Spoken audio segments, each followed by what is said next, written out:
back to the Leaders in Construction podcast. I'm your host, Daniel Patterson, and today we're talking with the designer, builder, and visionary who merges form and function in residential architecture, Duane of 100 Mile House. 100 Mile House is a design build practice based in Southern California, focused on residential work with a distinct architectural and industrial design influence. Duane's background is industrial design, and he's built a firm that blurs the lines between architecture, interiors, and landscape.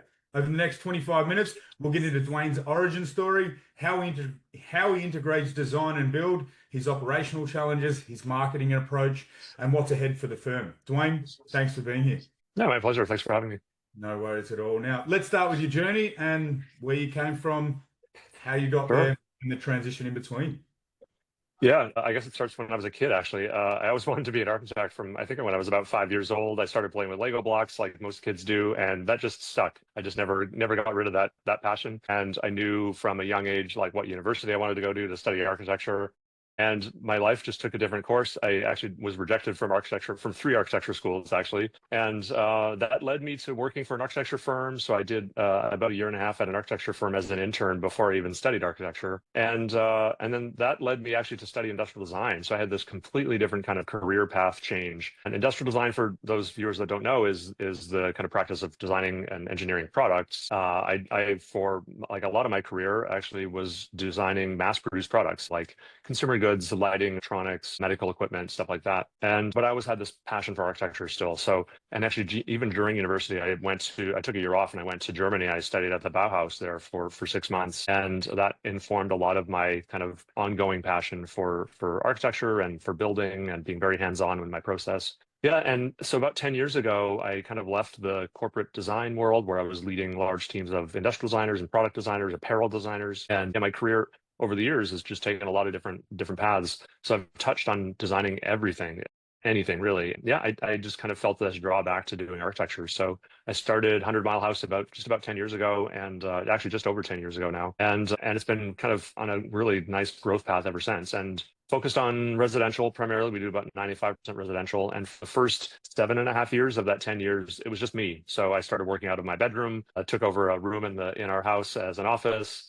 And then, it was just design at the beginning. We were just doing residential design and then helped clients find GCs to build the projects. And then probably about 5 years ago, 6 years ago, maybe, I had a client that really wanted us to build it for them. They knew that I had the contacts because I designed and built my own house here in Palm Springs where I live. And they were just like, we don't trust GCs. We don't like any of them around here. Can you just build it for us? So I said yes. And that just kind of snowballed into us starting to build for almost every client that we have. And then finally, 5 years ago, I said, I got to legitimize this and go from just being a project manager for construction to being a real GC.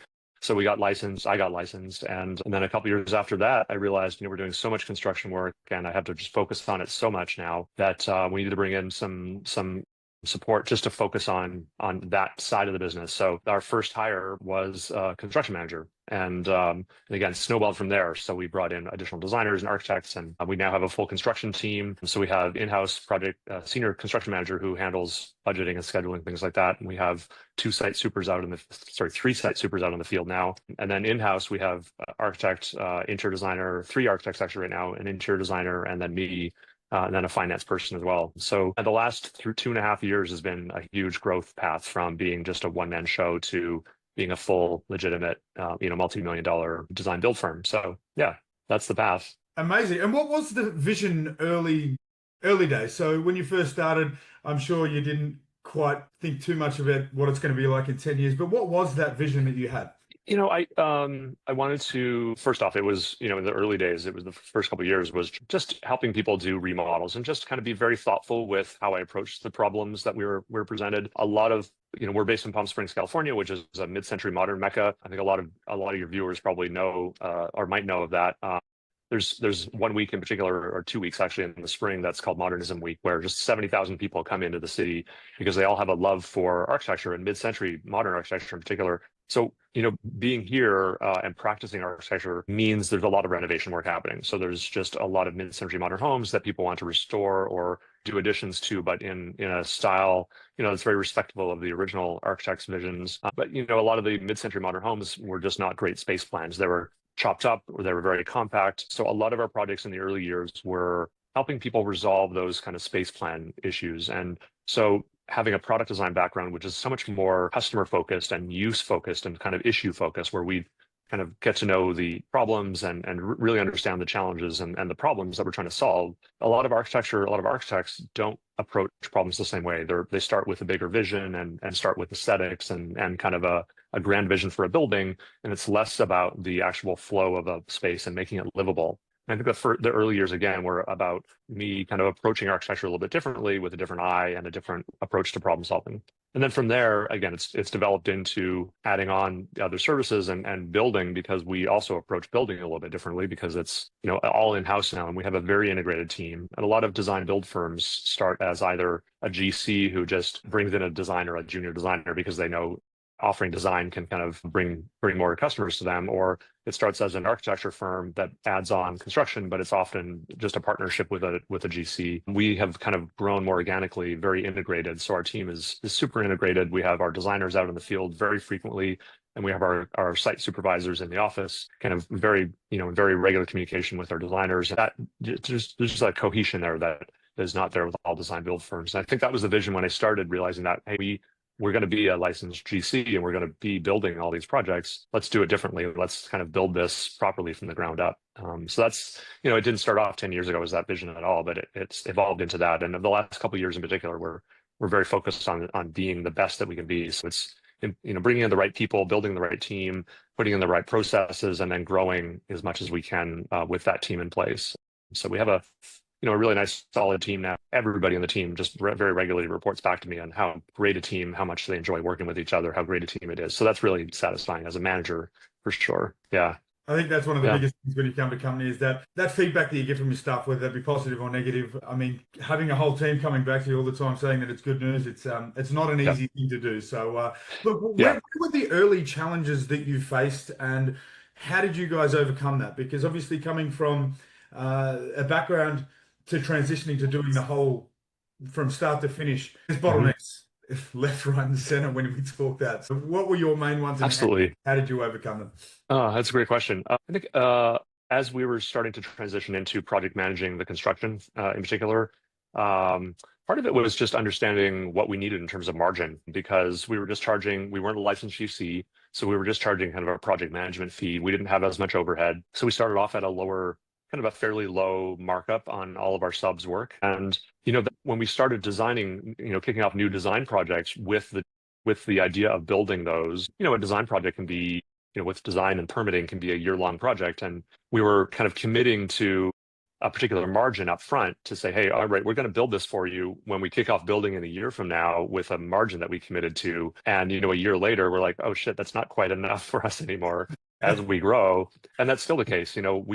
With this new team in place, in particular, our new senior construction manager, who started just less than a year ago in January, we're implementing, new margins, a new kind of budgeting strategy, looking at new things to build into our budgets that we've never had there before. And it's really helping us kind of target a particular profitability now, which is great. But we have legacy projects that are still being marked up at, two cycles ago, we were marking up a certain percentage, and it's barely enough to cover our overhead right now. We're still stuck with those. So I think we've built the right team. We have, in new projects, we have the right margins in place, but we're at this kind of growing pain stage where we have these legacy projects that are, they'll be off our roster in a year or so. But it's tough right now, margin wise, to be having the overhead and the team in place and the systems in place, the software in place, all that for a larger revenue that is coming next year, but we're not quite there in terms of revenue to support it all yet.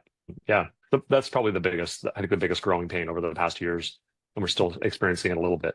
And especially at the moment, I mean, prices of materials are skyrocketing, prices of everything are just crazy. Yeah. I think that's everybody. That's not just with us. Everybody's experiencing that. It's not even a growing pain. That's just a pain that everybody's dealing with. And, clients are not happy with it. Some, it pushes them beyond their comfort zone. So we've had a couple of projects scope scaled back. We haven't had any projects canceled because of it. We certainly had people really tight with their budgets, and we do, we're not doing Typically, we're not doing like the $10 million homes, these big McMansions. We're doing more reasonable, livable, 3, 4, 5,000 square feet, I think is one of the largest we've done. So there's still, some of them are multi-millions of dollars, but we're not doing these massive, massive homes with unlimited budgets. So we've never had a client come to us and say, we don't care what the budget is. Let's just build something spectacular. We've never had, I'd love to do that, but we don't have that. We're building with, hey, we've got, $2.5 million to spend and that's it. So when somebody has, no matter what the budget is, when somebody has a very specific budget because of their own financing or cash that they're putting in, then we have to be very careful with what we're designing. And again, we're designing a year before we start building, and we don't know where construction costs are going to be. That's an ongoing issue, I think. As long as the market is where the way it is, those construction costs are going to be fluctuating quite a bit, I think, for a while. Yeah. So they're definitely a pain that we all face. But look, now that we are talking about the modern day, I'll get you to sort of define your core services that you guys do today. Is it design, build, renovate? Let's go through the process of how you run the company. Yeah. As I mentioned, we have architects, interior designers, and I do most of the landscape design as well.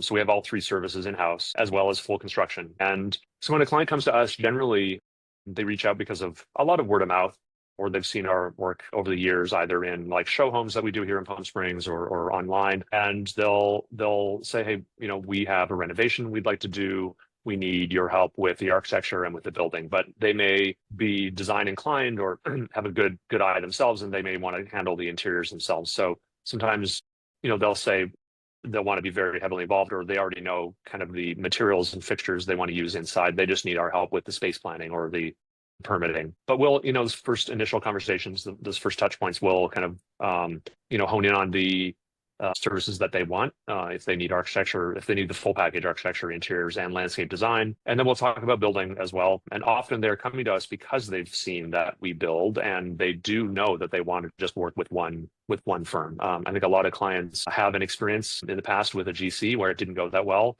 and they understand that having everything under one roof, there's a big benefit there. There's no kind of lack in communication or anything lost in communication between an architecture firm or design firm, or even worse, an architecture firm and then a separate interior design firm and a separate landscape design firm and a general contractor in addition to that. With those 4 firms in place, there's a lot of overhead just in people kind of communicating that you're paying for as the client, right?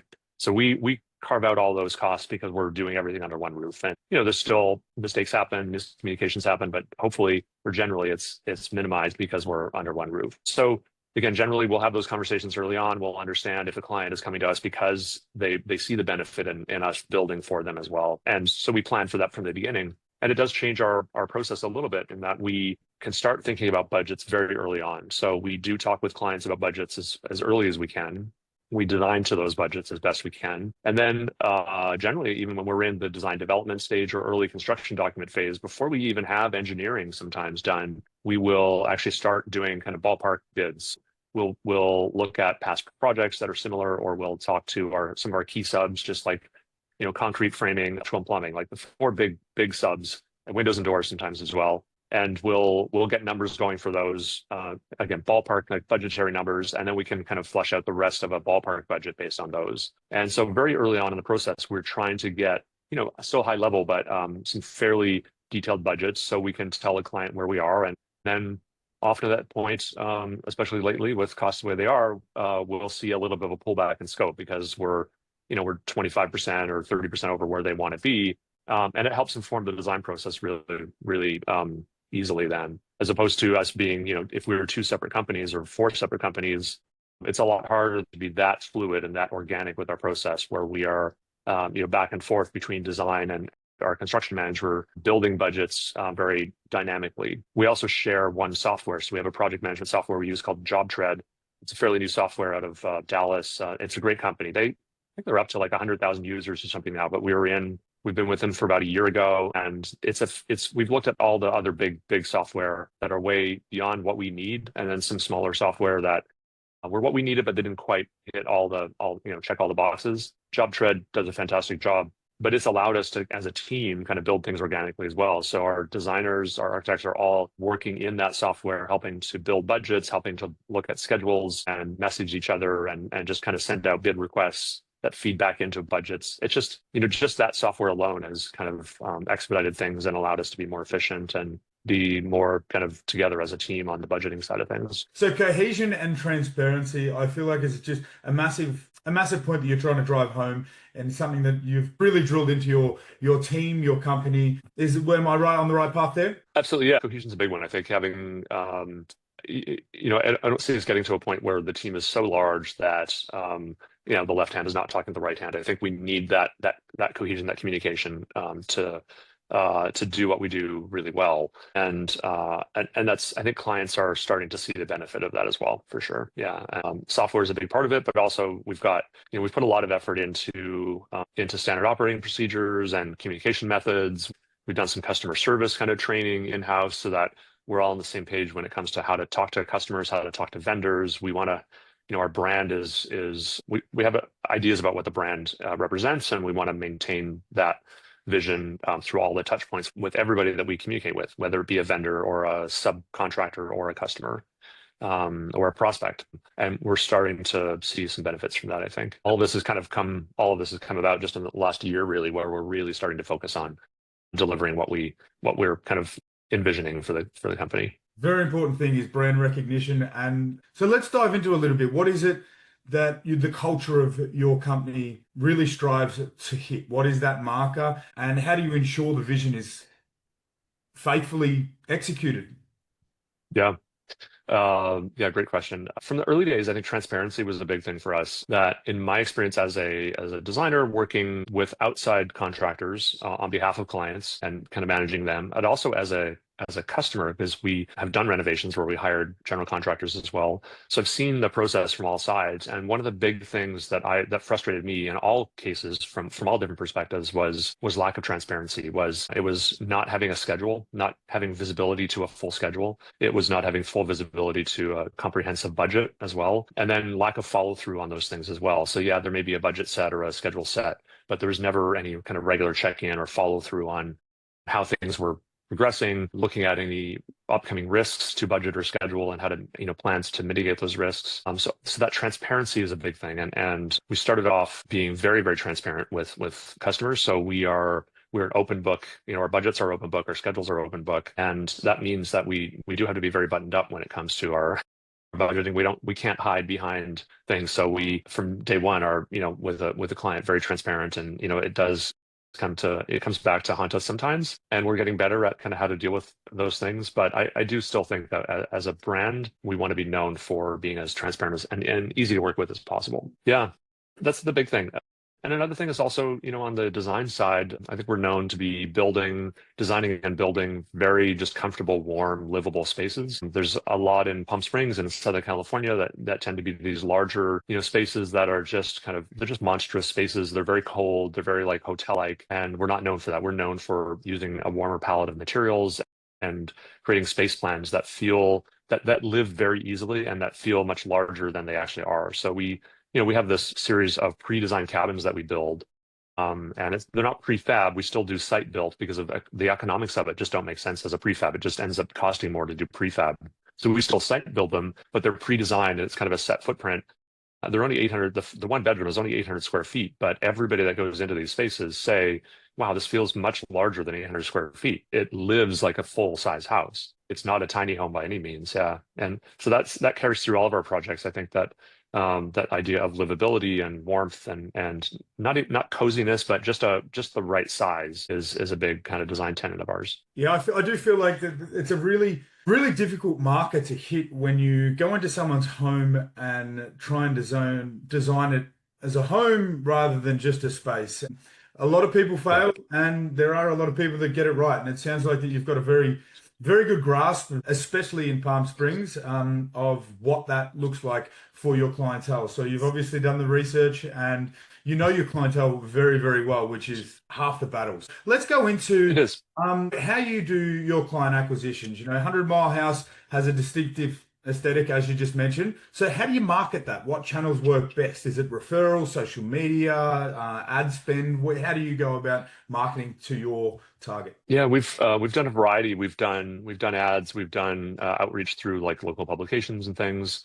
For us, we do a little bit of social media. For us, though, word of mouth is probably the largest. So we've done a house, that client brings over friends for dinner, word gets around. One client in particular that I'm thinking of loves showing people his house. So he's got a lot of guests over, and that's led to a couple of different referrals for us that have led to projects. That word of mouth is so important. And having that experience of them working with us in the first place and being transparent and being easy to work with and them being super happy with the results is so critical to us, for that positive word of mouth, which is going to lead to future business with other clients. That's the biggest. Social media has led to a little bit of interest. I think maybe we've had about 100 projects now in 10 years, and I think maybe one of those came from an Instagram follower that reached out to us at one point. People certainly see us and they appreciate our Instagram posts, and we post a lot of progress photos. So instead of most architects or designers that are posting like just the beauty shots at the end of the project, we tend to post more of the progress because people love seeing it. People love seeing what goes on behind the scenes. They love seeing how the walls go up and what's actually in that concrete slab and that progress over the course of 6 to 12 months. They like seeing, and I've heard that from people. So we tend to be less about the beauty shots, more about the progress. And that's also back to that transparency. I think people come to us a little bit because of that. And then another big thing for us in Palm Springs in particular is, as I mentioned, Modernism Week. We tend to have every year, sometimes 3-4 homes on Modernism Week tours. And those are lucrative for the visibility. But again, I don't think so much for bringing in new clients. Great for the brand and brand recognition, but in terms of clients, those people are not in town to be looking for architects to design a house for them. They're in town to look at finished homes and to gawk at their neighbors' houses. So it's a lot of looky-loos as opposed to real prospects. So again, word of mouth is probably the biggest. And yeah, we've done ads in local magazines and stuff in the past, and it's not really led to much. So yeah, that's the biggest thing, I think. That's perfect. So they do say that something like 86% of new age clients that obviously are in this space do need some sort of online presence. And I think what you mentioned there by saying that people really love watching the stories or the progress updates, it really does build trust. So that's something that you guys at home that are first starting out, it isn't a quick fix, but it is a very important thing to get some content out there so people can follow along at home. They don't need to they don't need to follow along closely, but seeing that from the comfort of their kitchen table or their couch is going to put your business at the forefront of their mind when they're like, hey, I need to get this done. So I love that you guys are doing that. And I think it's a very, very important thing in companies that aren't quite fully chasing that. So I love that you mentioned that. So here's another quick thing. When leads come in, how do you have any systems that do try and respond instantaneously or very quickly? And how do you nurture your leads once they do come in? Yeah, I actually respond to all leads directly, and I respond within 24 hours. So we're at a point where we're not getting so many leads that's not manageable. So there's no auto response. I find that a little bit cold, actually. I like to personally respond directly to every inquiry. Every inquiry is a little different, so it's also tailored really specifically to that inquiry, whether it's somebody has a renovation project or a new build project or a commercial project, or they're interested in our pre-designed cabins. And so every response is very, very tailored, and it's all sometimes within hours, if not within 24 hours at the latest. And then our initial contact is generally very quick. And I like to just have a call or a Zoom with somebody right away. That puts generally a Zoom, or a meeting even, it puts a face to a name. We do try and still filter a little bit. Some of them you can tell pretty quickly early on that they're just kicking the tires. They're interested in our cabins, but they don't have land. They're so early in the process that I know, this is a 3-year process. So we don't spend a lot of time on those. So I won't bother with a meeting quite yet, but just a quick phone call to introduce them, to get introduced is the way to go. But yeah, the hotter leads where we say, hey, these people have land, they seem to have their financing in place, they're ready to go, or they really want to work with us. They've been following us for a couple of years and they've heard good things about us and they're ready to go on a renovation. Those will definitely schedule an in-person meeting right away. And then again, just kind of follow through very quickly with a proposal and try and kind of seal a deal pretty quick. Well, they've got the momentum. Sometimes they lose steam if we're not responding quickly enough. So I want to kind of keep up the momentum and show them how we do work as a designer and a GC as well. We are very quick to respond to inquiries and issues as they come up. So I want to kind of get back to them immediately in the way that we do in our day-to-day process as well. Yeah, that's perfect. So within 24 hours is such a very important thing. What advice would you give someone trying to run a design firm today? That's a hard one. I think don't undervalue design services. I think in the early days, I always felt guilty about charging what I thought I was worth. And or in the early days of any designers starting out, that's always a big question. Like, how do you win projects? And I think you don't win by price. I think you win by a connection with the client and the quality of your design work. Have some confidence. It's easy to say now that I've been through that phase and kind of and beyond it. But if somebody is shopping around for the best price, maybe you don't want to work with them. Sometimes it's okay to, to skip a client here and there, or if you see red flags, step away. We've certainly taken on projects in the past in the early days when we really needed the work, or I felt like I needed the work, where I knew the red flags were there and didn't pay attention to them, and I should have. Yeah. Those are big things.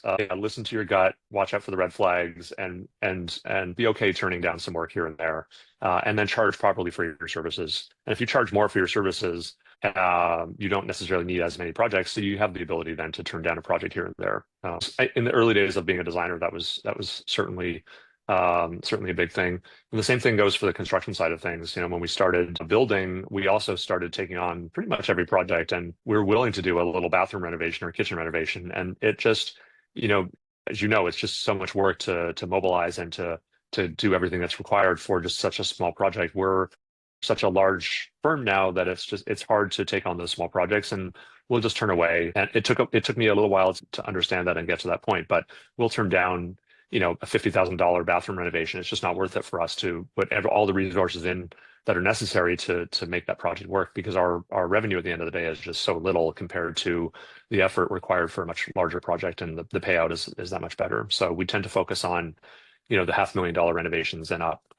At this point, we'll sometimes take on a $250,000 renovation if it's a previous client that's coming back, or there's a special circumstance, or it's a good referral. Generally, we're looking at the higher revenue projects at this point. $500,000 doesn't go very far these days. It really doesn't. But that's perfect advice. Yeah. I mean, know your market, know what you're chasing, know what you're good at, and try and grow on that always, but stick to that. And at the start, you are going to take on some jobs that you shouldn't take on, and they're going to cost you some money, but recognizing that pattern and remembering that for next time is going to save you a lot of money. Half the time you make money passing on the jobs that you shouldn't take than actually getting jobs. So Absolutely. Where do you see 100 Mile House in 5 to 10 years? Are you planning on expanding regionally, larger scale projects? Like where's the goal for you guys? Yeah, it's a great question. Some stuff I can't really share, but we do have breaking news. Come on. We do have our pre-designed cabin program that has expanded. So that's doing really well. We've got a bunch of them in progress right now. I see that kind of becoming its own business unit, where we're expanding that and offering a larger variety and various price points within that pre-designed cabin, and starting to look at actually prefabbing some of those as well. So we're talking to a prefab company here in Southern California, where we might actually, if the cost benefit analysis works out, and we can do a prefab for the same, if not less cost than what we do site built, then we'll actually pursue that. That's been a hard thing. And a lot of customers don't realize that prefab tends to be a little more expensive than site built. And so the benefits have to be really, really worth it. And the benefits are few and far between from our research, but definitely expanding that side of the business. And then on the custom home side, expanding market for sure. So we've already expanded out to the coast here in Southern California. So we're doing projects up and down the coast, down from San Diego up to Ojai. We're doing a project in the Northwest right now in Inverness, California, like Northern California. We've done projects up in Washington State. We haven't done anything on the East Coast quite yet, but we've got prospects kind of all around the country. So expanding around the country, definitely for the design side of things. We are a licensed contractor in California only, but doesn't mean we won't be expanding our contracting business to other parts of the country if the demand seems to be there. What sort of bottlenecks are you guys coming across with that expansion? Is there things that are working, things that aren't? Is there a metric that you try and track to know what's working and what's not? The biggest is obviously subcontractors. As a general contractor, we have a little bit of labor in-house, but most of our work is done through subs, and we have a really fantastic group of subs here in the desert that we've built over the last 10 years. Like one of our electricians has worked with us for 10 years. The first project we did here in the desert, he's still with us. And so that kind of history with a sub is fantastic, and you can't replicate that in a new market just overnight. So building that group of subs is definitely a challenge. So we found a way to do it on the coast. We have a project manager out there, a site supervisor that has a group of subs that she's worked with actually and trusts. So we're building it organically through kind of expanding through this network of people that we already know and trust. And that's kind of how we're seeing it right now. I think that's probably the biggest bottleneck is for a GC to move into a new market is to, if you're not doing the work yourself and you don't have your own trades that you're bringing to that market, it's building a group of trusted people that have the right, the balance of quality and price for your market, and that match your brand and your expected deliverables. So yeah, I wouldn't say a massive challenge, but it's the biggest, I think it's the biggest hurdle moving into a new market. Yeah. So if you had a magic wand, and you could wave it, what would be one thing that you would remove? What one problem would you remove for your business right now? The construction cost increases. One. Yeah, if we could reduce labor and material costs, that would be fantastic. It would solve a lot of issues right now. Yeah. All right, we're going to do, just to finish it, we're going to do a bit of a lightning round. Okay, so I'm going to ask you 3 quick questions, and you're just going to shout out the first thing that comes to mind. Okay? All right. One book, podcast, or source of inspiration that you recommend? Oh, wow. Lightning round too. I got to be fast at this. A book. Any novel. It could be a book. It could be a book. It could be a podcast. It could be anything that's just novels. Just escaping from business. I like to wind down the day by reading something that's fiction, because I just have to get out of the business mode. My husband works with us as well, and so when we're at home, I just don't want to be thinking about work. So anything that's not construction or design related, I look at Instagram at the end of the day, and I'm sick of all the other design blogs and following other architects. I'm sick of all the construction things. So yeah, anything that's not just disconnection. That's inspiring. Yeah. Yeah. I couldn't agree more. So, all right, one misconception people have about architects or design build firms. I think misconception about design build firms is that they don't do great design work. I think, again, a lot of design build firms start as GCs, and they don't have the caliber of architecture. And I think we're doing both really well. Huge misconception, I think. Agree. If you weren't doing this, what else might you do? Ceramics. I'd be a potter. That's random. Cool. All right, Duane. It's been fantastic diving into your journey and vision at 100 Mile House. Thank you for sharing your insights. For listeners who want to explore your work, you can visit 100milehouse.co. If you're listening and you're building or renovating, I encourage you to check out Duane's portfolio for inspiration, and reach out if you want to design build work that's artful and functional. If you enjoyed this episode, please subscribe to the Leaders in Construction podcast, share it with someone in your network, and leave a review. Duane, thanks again for your time. For everyone listening, stay inspired, keep building, and I'll see you next time. I'm going to hand the mic over to you and just let everyone know what you're doing, where to find you, and what's next. What I'm doing, we're currently doing like 22 projects here in the desert. So we've got about 22 projects in the pipeline right now. A lot of them in the desert here. A lot of really cool ground up stuff that we're doing. So we're excited to get those started in permitting phases on a lot of things right now. So a lot of exciting stuff to come in 2026 for sure. And you'll be able to see all that stuff on Instagram as we start posting some renderings of things and actually start the build process for that stuff. So that's the biggest thing. Check out our Instagram, stay on top of that, and you'll see a lot of what's going on. Awesome. All right, guys. Well, we will see you in the next one. Thank you so much for being on, and see you soon. Thanks.